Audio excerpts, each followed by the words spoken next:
Qu'auriez-vous fait à la place de Jack? Vous avez l'opportunité de tuer un nazi. Parce que oui, les Eurondiens sont des personnes ayant la même idéologie fascisme que les nazis. Est-ce que vous l'auriez écrasé contre l'iris comme lui? J'ai toujours trouvé cette scène extrêmement puissante, notamment avec les regards échangés ou au contraire, regards fuyants, entre O'Neill et Carter à des moments précis. Pendant tout l'épisode, O'Neill veut récupérer la technologie des Eurondiens, se foutant du point de vue éthique qu'il peut y avoir derrière. Mais au moment où il comprend leur idéologie nazie, il n'a plus aucun scrupule et tue le leader de sang-froid. De mon point de vue, il faut du temps à Carter pour comprendre ce qu'il a fait, soit prioriser la sécurité de la Terre vis-à-vis d'un fasciste, plutôt que de la vie de cet Eurondien. Vous allez me dire, tout ça c'est du passé. Eh bien non, ces idées continuent de se manifester sous diverses formes. Droite extrémiste, raciste, xénophobie et violence politique. Il existe encore des organisations néo-nazies et fascistes en Europe et aux États-Unis, et continue d'influencer certaines sphères de la société. Les nazis n'étaient pas seulement pour l'extermination des juifs et pour une race aryenne, ils étaient contre les roms, les personnes handicapées, les homosexuels, les individus issus de classes sociales les plus pauvres, les alcooliques, etc.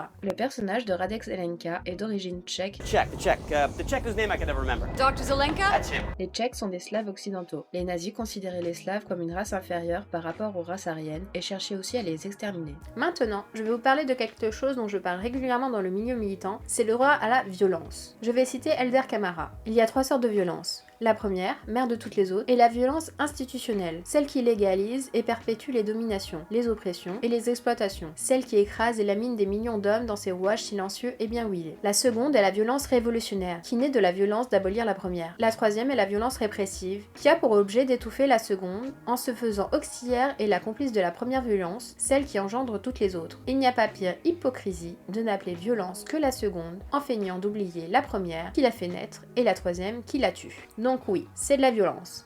On est bien d'accord. Mais n'oubliez pas les autres formes de violence. Et surtout, comprenez aussi que notre système pénal est cassé, favorisant les agresseurs et tueurs des minorités sociales. Si on se remet en parallèle avec Stargate, est-ce que vous percevez tous les actes de SG1 contre les ennemis comme de la violence ou juste comme une réponse à un système oppressif? Vous avez compris le droit à la violence? Alors maintenant, s'il vous plaît, arrêtez d'exiger des militants et activistes d'être non violents.